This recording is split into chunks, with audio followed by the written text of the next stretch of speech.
everybody. I'm Lara Trump coming to you from my home in New York, where we are all staying home to help fight against coronavirus and do our part. As President Trump fights the coronavirus, he's also uniting the nation. Joining me is the host of Relatable on Blaze TV, Allie, Beth, Stuckey. Allie, thank you so much for joining us. Great to get you on, even in these circumstances. I know, both of us doing our part, socially distancing, doing this thing from home. It's just what we got to do. It's the strange world that we live in right now. It is. It's things that you can never predict, but here we are. I think every American is trying to do his or her part. Specifically, I want to talk to you about women. You are reaching a large audience every day. A lot of your audience happens to be women.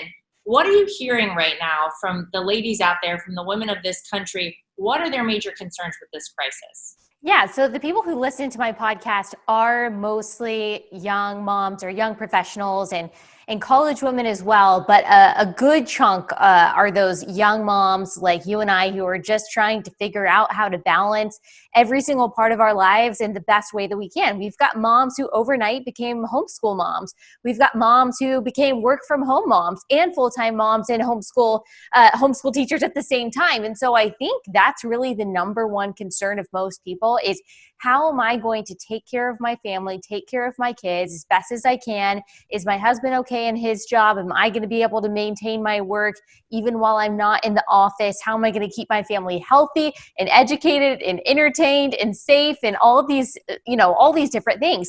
I think that's the focus of not just most women, but just everyday Americans is, how am I going to survive and not fall too far behind? Yeah. It is scary, I think, to a lot of people out there. I mean, we are really in uncharted territory here. We've never seen anything like this in our country. It seems like one day everything was normal, and then the next day everything turned on its head. But just as quickly, it seems like President Trump and his administration jumped in, took the reins on things, and in some crazy way, Allie, I know it's so hard for so many to believe, it feels like in the midst of this crisis, our country is being united again. What do you think? There are politicians that you never would have thought, if just a week ago, someone would have told you that Governor Cuomo, that Governor Gavin Newsom, that Ilhan Omar would be publicly praising Donald Trump. I wouldn't have believed you. I just wouldn't have believed you. Like I've been saying, it feels like we're in an alternate universe. And that is one good part of this alternate universe, that we've got people who have never given Donald Trump credit for any of the good things that he has done, now coming forward and saying, you know what, this is the leadership that we need. Everything that this administration promised, they have delivered, and this is the exact kind of effective leadership that we need in a crisis like this. Yeah, it's really something to watch. I mean, when you come down to it, we're all Americans. We're all in this together.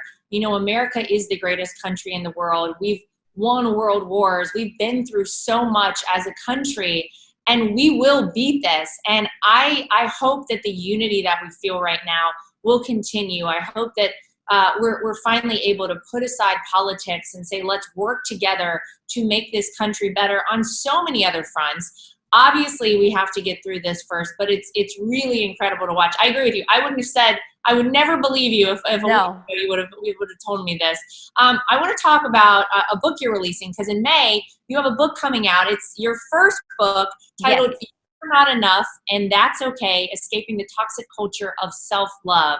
Tell me about it.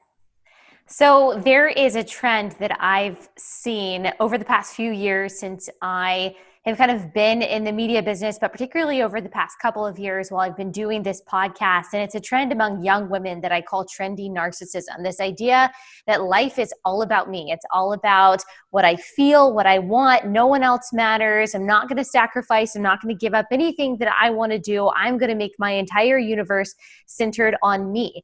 And what I have noticed is that that has not led to the happiness that it has promised. It's led to unfulfillment. It's led to a dissatisfaction. It's led to people saying, okay, so I've done everything I want to do. I've centered my entire life on me. I've put myself first, and I'm still not happy. I'm still not satisfied. And the premise of the book is that you actually do, as counterintuitive as it sounds, you actually do have to sacrifice in order to get the fulfillment that you're seeking, not just in loving the people around you and serving the other people around you, but also anchoring your faith and your identity in God, which is really the core of the book. So I'm really excited about it. I think it's a message that happens to be as tragic as this whole thing is, it happens to be timely as we are being called to give up our convenience and give up a lot of the things that we would like to do for the good of those around us, for the good of our family, for the good of our fellow Americans. So I really hope and I pray and I think that it will be a book that resonates, especially for young women. And I'm really excited for it to release. Yeah, that's amazing. Well, what a great message. And you're right. Obviously, you didn't time it based on this situation, but Right. it is very timely.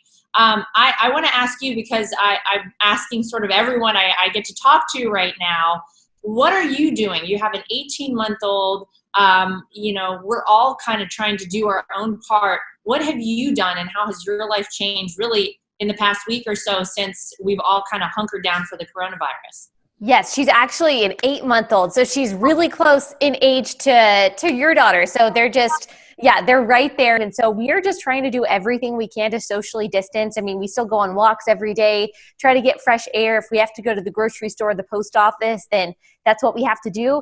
We do feel incredibly blessed to have the ability to be able to work from home. There are a lot of hourly workers out there who don't have that ability, or they're just in certain professions, healthcare profession, they work at a grocery store, wherever it is, they're not able to work from home. And so those people, I am thinking about them and praying for them. And I'm so thankful that there are people that are willing to make those sacrifices. But as far as we can, we feel like we are doing, the best we can to socially distance, and also look for the needs and the vulnerabilities of others who are in our community who maybe need a grocery store run, or maybe they just need a letter written to them. Like, we have grandparents who are in nursing homes. Maybe they just need to be called or FaceTimed or thought about so they don't feel so alone. I think if all of us can do just those little things throughout the day, we will get through this, because like you said, Americans are so resilient when we come together. Well, Allie, we wish you well. Stay Thank healthy, you. stay safe. Thank you for everything that you're doing out there to make sure we contain the coronavirus. And thanks for being such a great patriot and fighting for our country every day. Thank you. You too, Laura. As President Trump unites a nation in crisis, we will overcome the coronavirus. That's real news for today. If you'd like to get involved with Team Trump, go to donaldjtrump.com or text Trump to 88022 to join our winning team. That's real news for today. I'm Laura Trump from home. See you soon, everybody.